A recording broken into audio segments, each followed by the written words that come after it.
Ya, kembali masih di iNews Jabar dan masih dengan perbincangan kita sore hari ini dengan kedua narasumber yang sudah hadir di Mitra Hotel. Namun, sebelum kita lanjutkan perbincangan, akan ada informasi yang disampaikan oleh Tresia terlebih dahulu. Tresia, silahkan.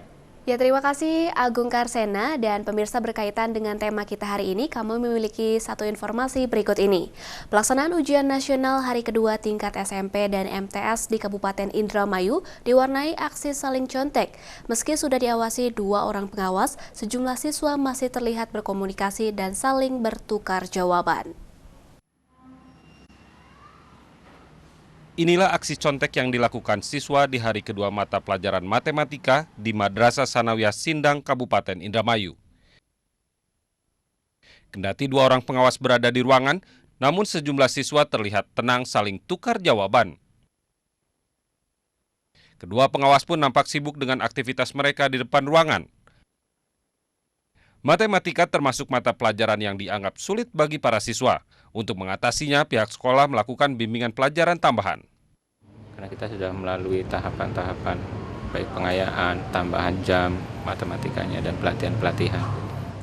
Untuk kali ini, pihak sekolah menargetkan rata-rata nilai 7 dan berharap agar seluruh siswa lulus sehingga bisa masuk ke sekolah menengah atas sesuai yang mereka inginkan. Dari Indramayu, Tok Iskandar, MNC Media melaporkan. Ya pemirsa, demikian tadi informasi dari Kabupaten Indramayu dan kita akan melanjutkan perbincangan sebelumnya bersama rekan Agung Karsena dan 2 orang narasumber kita di Mitra Hotel Bandung. Ya Agung, silahkan kembali kepada Anda. Baik, terima kasih Tresia. Dan kita lanjutkan perbincangan sore hari ini. Kami ingatkan bagi Anda yang ingin bergabung bersama kami langsung tekan line telepon di 022 200 4774. Oke, Pak Cep tadi lanjutkan dulu. Saya juga tadinya mau membahas terkait dengan ini Pak, contek-pencontek itu ternyata juga memang masih saja terjadi. Namun kita kembali ke tadi dulu Pak, terkait dengan upaya untuk mengantisipasi agar tidak terjadi kecurangan-kecurangan tersebut. Ya, jadi tadi disampaikan oleh Pak Asep bahwa bimbel itu lebih menarik ya untuk mengantisipasi kekurang maksimalan kegiatan belajar mengajar di sekolah.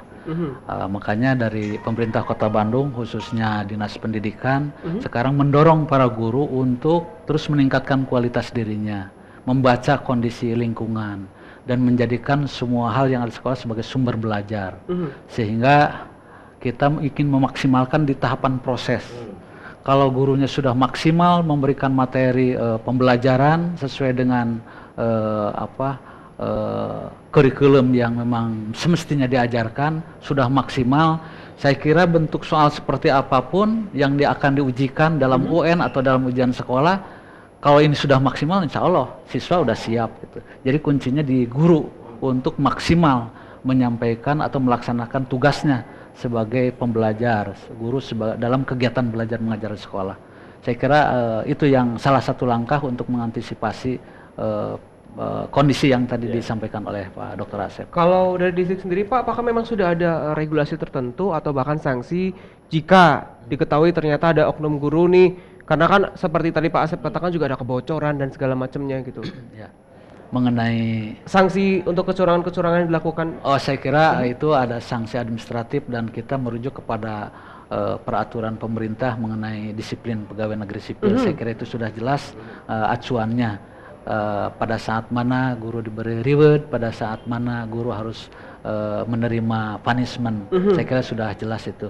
Yang jelas kita upayakan agar semuanya bisa berjalan sesuai dengan aturan main yang sudah ditetapkan sebelumnya. Sehingga ujian nasional ini dalam rangka mengantisipasi masalah-masalah yang mungkin muncul, seperti yang tahun-tahun kemarin muncul, kita antisipasi dari mulai pengawasan, pemantauan, pengawasan soal, pemantauan, pengawasan sekolah juga kita upayakan untuk bisa dilaksanakan di masing-masing sekolah dengan pengawasan silang gitu dari sekolah yang berbeda. Dan sebelumnya juga ada penjelasan-penjelasan teknis. Saya kira itu semua bisa mengantisipasi sehingga mudah-mudahan saja sampai dengan hari Kamis atau sampai dengan ujian susulan kalau memang nanti ada, kita tidak di Kota Bandung tidak terjadi seperti yang tayangan yang sudah tadi disampaikan di media ini. Oke, baik, ke Pak Asep tadi ya terkait dengan pengawas yang sekarang masih silang ya Pak ya, dari sekolah satu ke sekolah yang lain. Namun juga ternyata kalau kita sedikit singgung juga di Indramayu ini masih saya terjadi seperti itu Pak. Ini jadi pengawasnya sendiri juga itu menjadi salah satu masalah ya. Itu gimana Pak? Oke, jadi saya tertarik barusan juga sekalian itu memaksimalkan proses gitu ya. Memaksimalkan proses bukan hanya melihat hasil gitu ya. Nah, terkait dengan bolehlah disebut ada kebocoran, kecurangan, bahkan sebutlah tadi di pengawasan diri membiarkan anak-anak. Saya kira itu memang sepakat saya, karena memang diproses tidak maksimal. Diproses. Nah, ini saya anggap berkaitan erat atau berpulang kepada besarannya budaya pendidikan tersebut. Jadi yang dimaksud budaya pendidikan itu kurang lebih keyakinan dan perilaku orang-orang baik peserta didik, masyarakat, termasuk juga para penyelenggara pendidikan dalam hal penyelenggaraan pendidikan. Jadi mohon maaf gitu, ketika sebutlah di masyarakat itu kan tidak sedikit orang sekolah itu yang penting dapat ijazah. Dapat ijazah. Makanya ketika kriteria kelulusan agak menjadi rumit, orang lebih resah gitu, lebih resah. Dan demikian pula bukan hanya di masyarakat, bisa jadi di kalangan pendidik, di kalangan penyelenggara pendidikan pun, yang penting nanti pada saat ujian bisa beres kan, bisa begitu. Akhirnya serba jalan pintas. Maka keyakinan cita-cita besar pendidikan itu belum sepenuhnya menjadi milik bersama. Dengan pendidikanlah orang menjadi pintar, menjadi terampil gitu. Tapi baru sekedar, mohon maaf gitu, kritik saya, baru sekedar dengan pendidikan itu yang penting dapat ijazah. Nanti segalanya ijazah yang paling menentukan gitu. Jadi belum menjadi kesadaran semua kalangan bahwa pendidikan itu yang paling penting adalah memperoleh atau mencapai kompetensi. Maka sebesar apapun hambatan-hambatan sebesar apapun upaya untuk menghalangi hambatan-hambatan tadi, ketika keyakinannya ini masih serba ingin jalan pintas, saya kira masih akan terus berlangsung begitu. Jadi dan itu sudah tidak menjadi rahasia umum lagi. Jadi sederhananya begini, saya asumsikan ketika wartawan saja bisa mencuri pandang gitu ya, mencuri pandang situasi semacam begitu, itu kan artinya sudah sangat leluasa gitu. Orang sudah tidak ragu lagi untuk membiarkan anak-anaknya berbuat curang. Dan nanti baru kerasa ketika anak-anaknya nanti beres UN-nya itu. Jadi jadi sampai budaya serba jalan pintas itu sebelum UN wah habis-habisan itu. Ada istighosah segala macam, Kang Agung. Ada doa bersama segala macam itu. Nah, beres UN nanti itu hura-hura. Dan ini pula kritik saya bahwa dalam proses pendidikan pun beberapa bagian yang disebut syukuran itu hura-hura. Mohon maaf ketika disebutlah sekarang di pembelajaran orang menyebut PAIKEM, pembelajaran aktif, kreatif, efektif, menyenangkan. Kata menyenangkannya itu seringkali harus tepuk tangan dan nyanyi terus itu. Padahal orang dalam belajar itu ceria, merasa senang, tidak selantiasa harus nyanyi-nyanyi dan tepuk tangan. Tapi apa yang berlaku sekarang? Kalau disebut PAIKEM, ujungnya yang terbayang adalah belajarnya sambil nyanyi, Pak. Nah, itu sambil rileks. Setelah selesai itu hura-hura. Wajarlah kalau habis ujian juga pada startnya sebelum ujian habis-habisan berdoa segala macam, bimbing segala macam. Pada nanti prosesnya nyontek, beres itu langsung kemudian hura-hura. Pak Cep, itu gimana Pak untuk meluruskan kembali bahwa persepsi nantinya kalau takutnya menggunakan prinsip PAIKEM tadi malah justru pendidikannya kurang maksimal Pak. Ya. Makanya kalau kami mengajak stakeholder terkait termasuk juga stakeholder pendidikan, Pak kepala sekolah, guru-guru khususnya di lingkungan SMP untuk kembali menengok kepada tujuan pendidikan kita, tujuan pendidikan. Bukankah tujuan pendidikan kita itu adalah ingin merubah agar peserta didik itu potensinya berkembang menjadi insan-insan. Nah, insan-insan yang pertama kan beriman dan bertakwa, juga berakhlakul karimah, berbudi pekerti yang baik.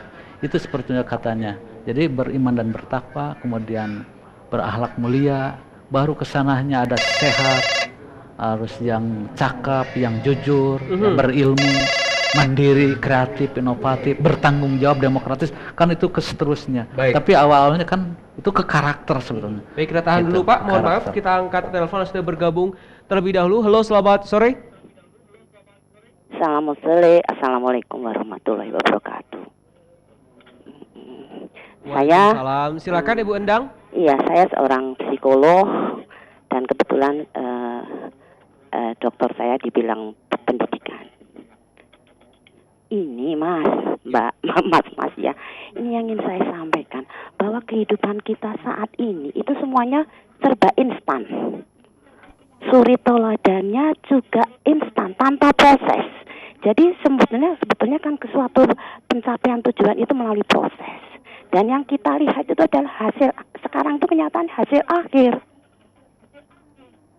Ya, jadi misalnya orang cepat kaya, korupsi cepat. Ya, jadi kemudian memang banyak klien saya yang stres ketika mau ujian. Dia harus mau memberikan contekan pada sekitarnya. Ya, termasuk juga anak saya dulu, sampai anak saya bilang, nggak boleh, saya bilang gitu. Nah, itu yang jadi permasalahan. Bagaimana kita sebagai orang tua yang menjadikan sing ing ngarsa tusung tulodo, ing madya mangun karsa, tutwuri handayani. Jadi contoh-contoh orang tua kita, semuanya kita para orang tua itu kayaknya sekarang nggak ada. Semuanya pengen pokoknya lulus. Ternyata tanyaannya kan ranking berapa. Padahal sebetulnya nggak usah seperti itu. Tapi kami berjuang, Ibu Endang. capailah seperti yang Anda kemudian Ya. mungkin tuturi handanya. Jadi sebagai orang tua kita hanya memberikan kekuatan saja. Iya, mohon maaf ya, begitu aja mungkin. Baik, terima kasih Ibu Endang. Ya monggo. Assalamualaikum. Waalaikumsalam. Baik, itu dia. Jadi ini juga sebagai salah satu keluhan juga selaku orang tua, ternyata memang sekarang segala sesuatunya instan nih. Pak Cep, kalau dari prosesnya sendiri memang separah apa Pak? Makanya kita sekarang lebih menekankan, mendorong di proses yang harus optimal, proses yang harus maksimal, begitu. Mengacu kepada tujuan pendidikan tadi. Oleh karena itu, yang masih sangat relevan ajaran Bapak Pendidikan Nasional kita, Ki Hajar Dewantara, tuturi handayani, ingarso mangun, ing madyo mangun karso. Jadi pada saat ing madyo mangun karso itu guru-guru juga harus betul-betul memahami kondisi siswa kita. Apa kehebatan siswa kita, potensi apa yang harus dikembangkan terhadap siswa kita. Apakah di ranah otak kanannya yang dimiliki siswa atau di ranah otak kirinya. Ini guru harus peka, harus hebat, harus bisa membaca itu. Jangan potensi yang dimilikinya ada di otak kanan, dia mengisinya di otak kiri, atau otak kiri yang hebat akademiknya, padahal hebatnya di sana, diisi di otak kanan, tidak nyambung. Oleh karena itulah guru yang harus peka, guru yang harus hebat, sehingga bisa pada saat ing madyo mangun kali ini bersama-sama begitu, mengikuti jenjang siswa. Guru-guru konseling juga harus proaktif sekarang. Betul. Begitu. Saya ke Pak Asep. Itu. Pak Asep, ini ngomongin masalah guru juga, artinya ini sebagai sosok suri teladan yang sebenarnya harus mencontohkan hal yang positif. Tapi ternyata seperti Pak Asep singgung juga, tadi juga ada beberapa oknum guru ternyata yang bahayanya Pak, dia itu jadi membisniskan tadi, termasuk memberikan bimbingan tambahan dan segala macamnya Pak. Itu kan sebenarnya juga sesuatu yang harusnya terjadi Pak. Jadi saya anggap termasuk apa yang dikeluhkan Bu Endang tadi. Itu kembali lagi ke persoalan budaya pendidikan itu. Ketika misalnya pemerintah Kota Bandung mempush sekolah, guru supaya diproses segala macam, tapi itu ketika belum terkomunikasikan dengan orang tua itu juga belum bisa. Mau saya begini, ini kan kita seringkali ada kesenjangan harapan Pak. Jadi antara harapan orang tua dengan harapan sekolah, termasuk juga mungkin harapan masyarakat itu belum tersatukan gitu. Baik, belum ada integrasi yang kuat gitu ya. Baik, harapan masyarakat masih belum tersatukan ya Pak Iya, ya. iya. Kita angkat kembali penelpon dari masyarakat ini. Halo, selamat sore. Selamat sore, Pak. Ya, silakan Pak Herlan. Iya, saya dengan Pak Herlan di Bandung nih, Pak. Iya, ini mengenai Baik. ujian nasional tadi ini kan tadi sempat disinggung masalah kecurangan siswa gitu kan. Ya, saya rasa untuk kecurangan ini akan lebih bisa diminimalisir apabila soal ujian nasionalnya itu bukan pilihan berganda, ya, begitu Pak ya. Jadi soalnya itu dalam bentuk esai, Pak. Jadi siswa di situ bisa menganalisa, dia bisa menguraikan jawabannya. Ya sebab kalau soal pilihan berganda Ya.